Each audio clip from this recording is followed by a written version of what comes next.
Look at all these rainbows everywhere. Well, at least one of them showed up, in front of us.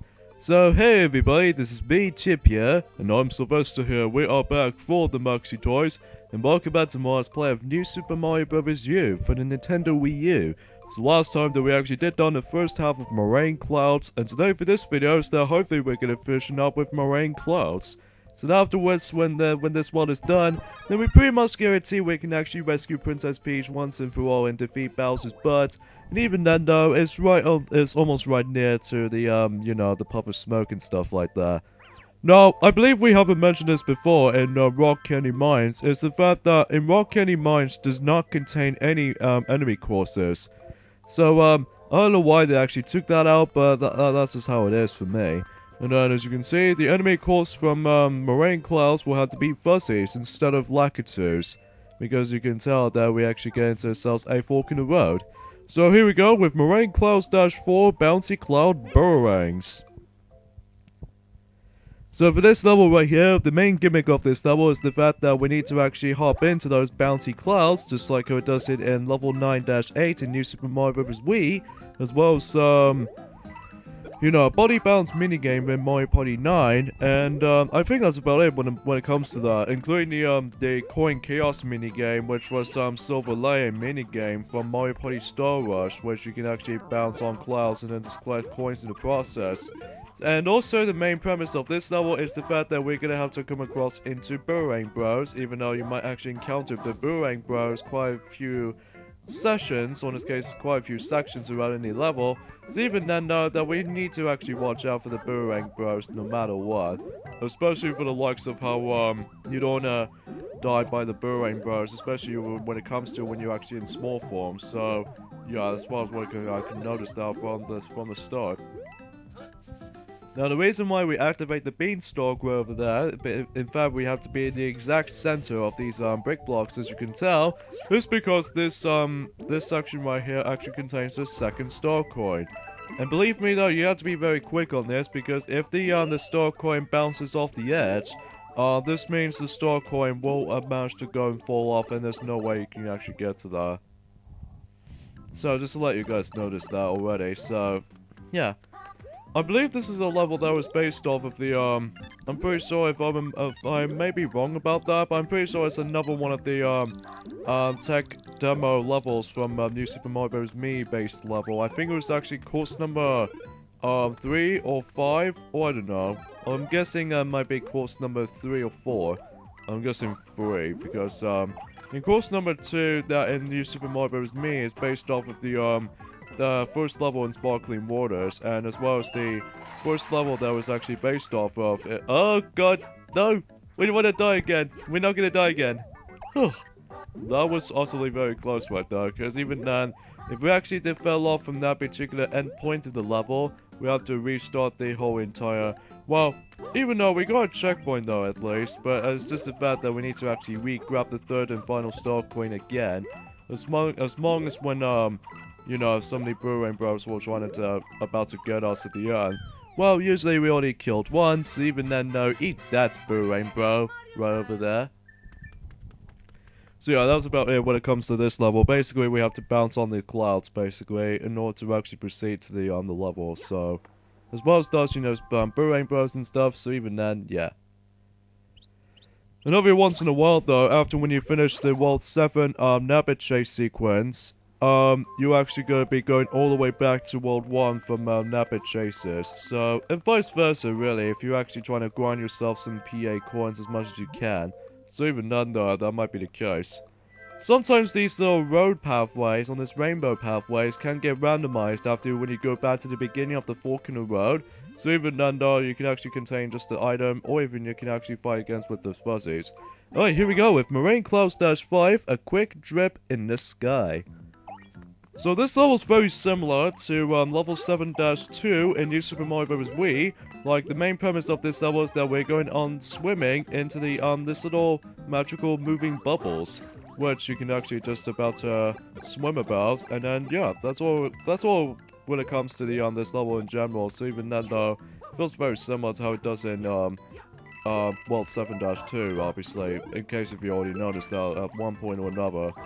So I think the majority of the some of the star coins, mainly world, or in this case the first one and the third one, except for the second one. But usually we're gonna have to recommend to you a fire flower ability, so just in case you have to clear out those enemies. So even then, you cannot exactly just to actually kill them while jumping. So instead you have to chuck those fireballs at these enemies right over there, as you can tell.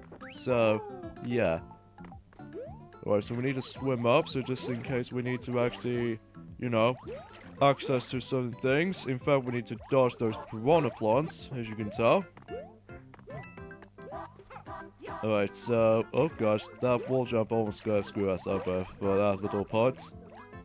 But hopefully we can actually get there during time though, Chip. Just to say that much. Yeah, as far as I was just noticed that already from the get-go, but I digress. Alright, so let's go ahead and kill this Koopa Trooper, as well as some bunch of paratroopers over there from the top.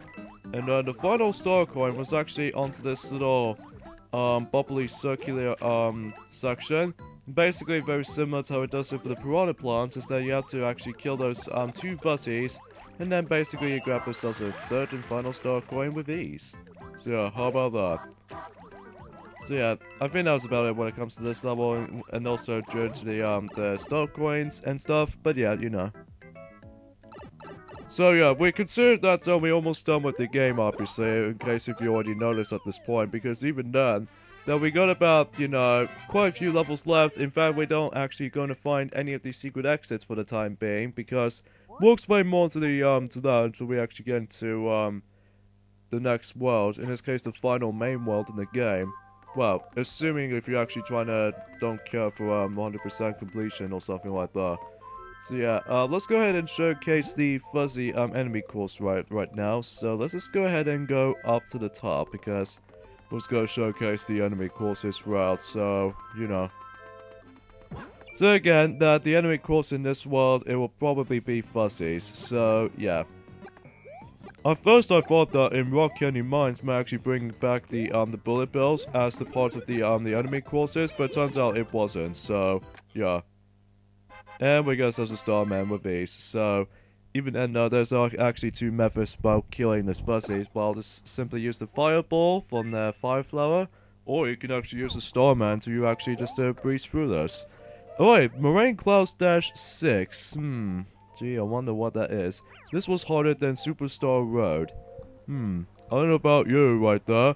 But anyway though, Moraine Clouds -6 snaking above Mist Valley. So in this level we're gonna have to deal with those two different combination of different things. Like for instance, there's a snake block sequence, just like it does in Snake Block Tower. But except it doesn't feature a bigger sized snake block. And as well as that though, we have to deal with those foos right here, which they are back since New Super Mario Bros. Wii. And I believe these guys do make a return from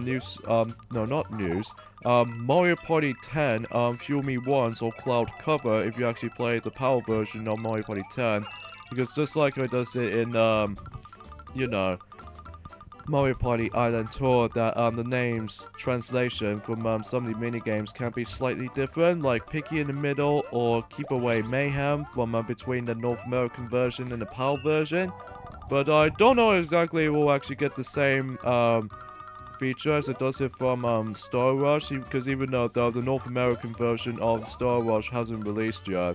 But even though that the North American people out there, they might actually give the game a chance or give the game a shot until when that thing comes out. So during I don't know how many days left we actually got that game into North America though. I'm guessing it might be 2 weeks, or let's just say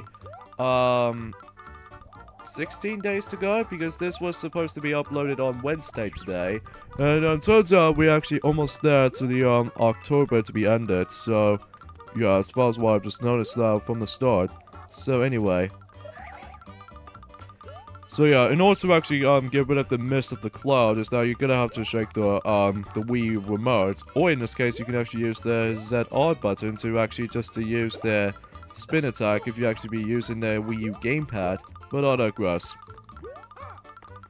Alright, so the third and final star coin is actually quite a tricky at first glance if you're actually first time playing the game, but as you can see right here, we actually did manage to quickly get it by using the flying squirrel power up. And there's also another method you can do while simply using the Koopa Shell, which, even though it can be a little bit too hard for me sometimes when we're actually trying to guess where the exact you know, star coin to be located from. So, you know. But even though it's pretty easy, self-explanatory, at least for us anyway, because again, we found this level to be really, really easy. As far as we play this game from time to time, so but even then though, that might be kind of tricky for you people if you're actually first time playing the game. If you actually bring yourself New Super Mario Bros. U and New Super Luigi U as a bundle for in one game now. I believe if I remember correctly that recently I've managed to encounter myself that New Super Mario Bros. U, as far as the eShop download version, that it's no longer going to be there, however. I don't know why they actually took that out as far as the original standalone game.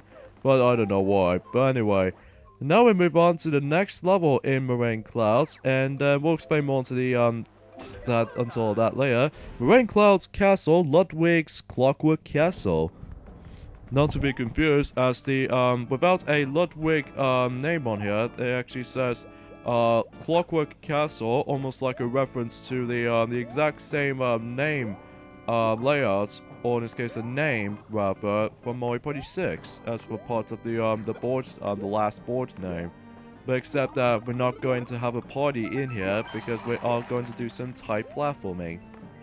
So in this level's gimmick that we're actually going to have to deal with those shifting blocks that if you actually get crushed into the one blocks to another, you'll instantly die. So just be very cautious and be careful, and as a result, this is by far the most trickier Koopaline castles of the entire game.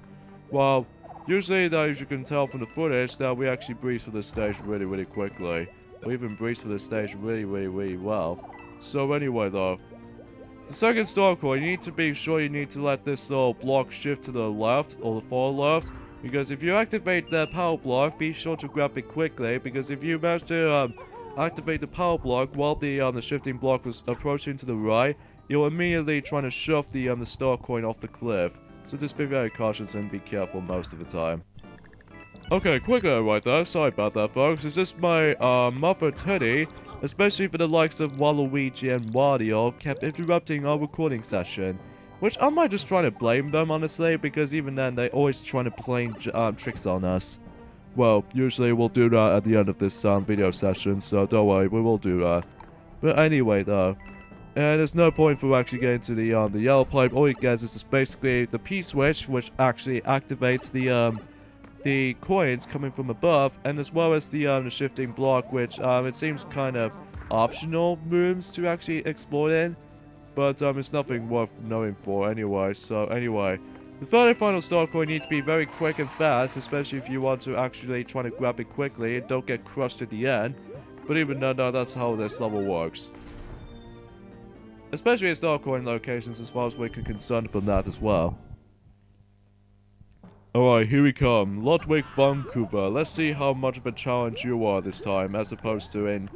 You know, you're quite a ridiculously, overly, quite challenging Koopaling to fight in New Super Mario Bros. Wii, I gotta admit though, especially with this elevator sequence. And even though it's kind of pathetically easy because you have to use the pipe cannon. But now this time around though, this fight is actually a lot different compared to the previous two incarnations of Ludwig von Koopa. Because basically, he actually sent out the two doppelgangers of him. But one you need to keep an eye on, though, is the fact that once you actually uses his spell projectiles, be sure to keep an eye on the one with the one he actually spewed out 3 spells instead of 2. Because if he spewed out 3, this means he's real. But then if he spewed out 2, or the doppelgangers actually shoots 2, these are doppelgangers, in this case, fake copies. But once you get a strike on him, if you actually try to, you know, let him get up, then he's not that much of a fight. So, hey, at least it's pretty easy compared to New Super Mario Bros. Wii, I have to admit. Because, you know, you don't have to deal with the elevator sequence, as you can tell.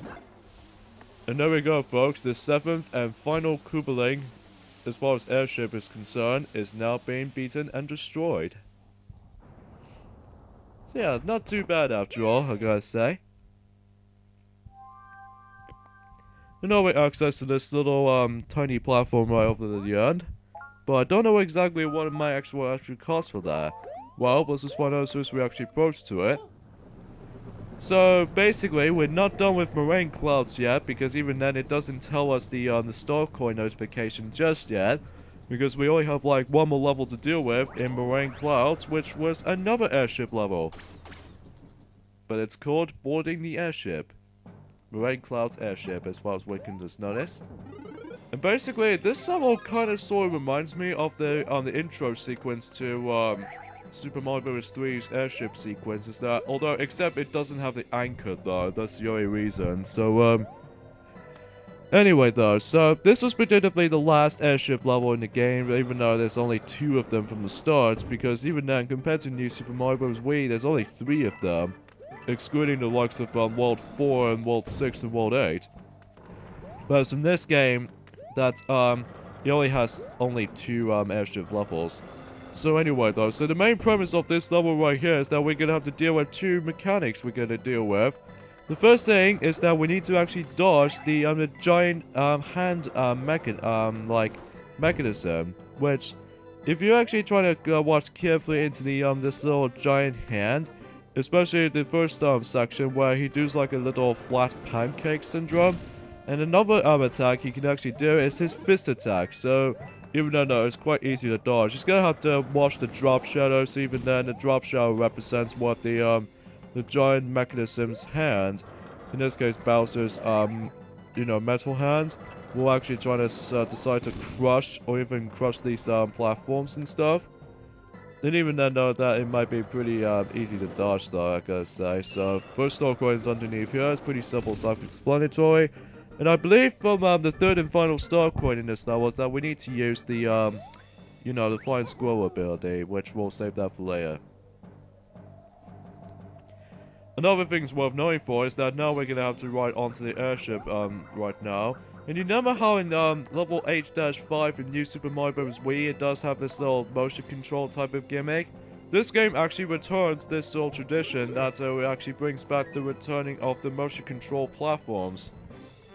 Like for instance, there's actually a tilting platform which you can only actually use that. I think that you can only use it just once, just like in New Super Mario Bros. Wii's level 8-5. Except it doesn't take place in a really nerve-wracking lava level, and especially the likes of there's too many bob-arms, especially the parachute bob-arms. But this time around though, you're actually on the airship instead of the lava world. So it's quite stormy around here, especially consists of how these clouds are significantly got more grey compared to the likes of how it's usually white than its normal color counterpart. But that's all we were saying. So yeah, we're just gonna have to dodge this flamethrower, so just in case we won't lose our temporarily, we're not gonna temporarily lose our Super Mario, or in this case Flying Squirrel Mario, so even then though, yeah. There's no point for these green rings at the moment, because obviously this is an auto-scrolling level, just like in the previous airship level. And it's a good thing that we need to use the Flying Squirrel power-up in this particular point here, because it will actually lead you to the 3rd and final star coin. We don't need that platform for the time being, although it'll decide to move itself somehow. But even then though, it's now time to actually, although first things first, we have to dodge those rock wreckers. And as well as that, there's actually a yellow pipe we can actually just, entering. And basically, we're gonna have to fight a, I'm presuming just like in New Super Mario Bros. Wii's airship levels, especially for the previous level that we actually been into for the airship level. But except rather than dealing with Bowser Jr. in underwater, especially the torpedo turrets, instead we're now actually going to be dealing with Bowser Jr. for a second time, but this time he actually uses his punching gloves as a part of the next contraption of his. I think there's some contraption that he's actually got do make a return in specific amount of games, like for instance Mario Tennis Ultra Smash as a part of the unlockable character. And there's also the likes of Super Smash Bros. For the Nintendo Wii U and / Nintendo 3DS. And then, oh, what else does he also has that odd? Oh yes, in Mario Party Star Rush for Nintendo 3DS as a part of the Bowser Jr. minigame, or in this case a boss battle minigame.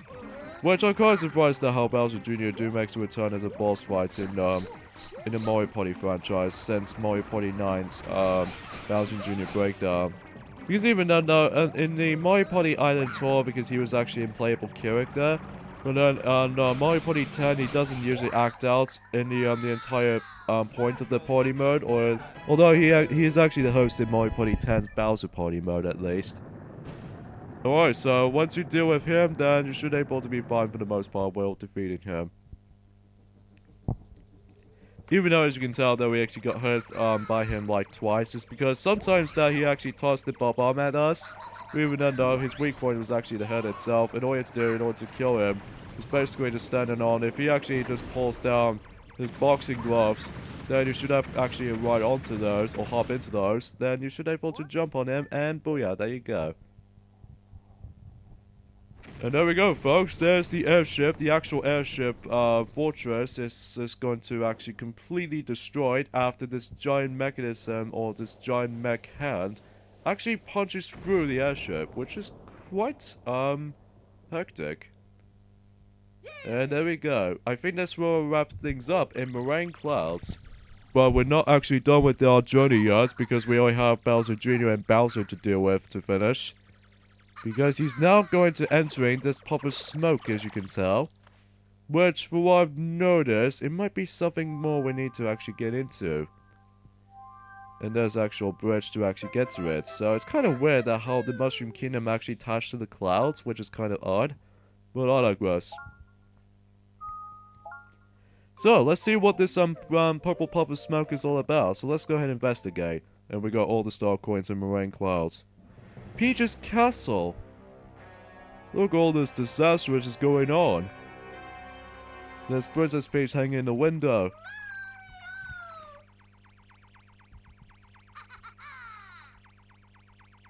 So yeah, we're just gonna have to end things off here, unfortunately, guys, but hopefully we can actually do this sometime. So anyways, next time on Let's Play New Super Mario Bros. U for the Nintendo Wii U is the fact that we're going into Peach's Castle, the final main world in the game. So yeah, so see you guys next time.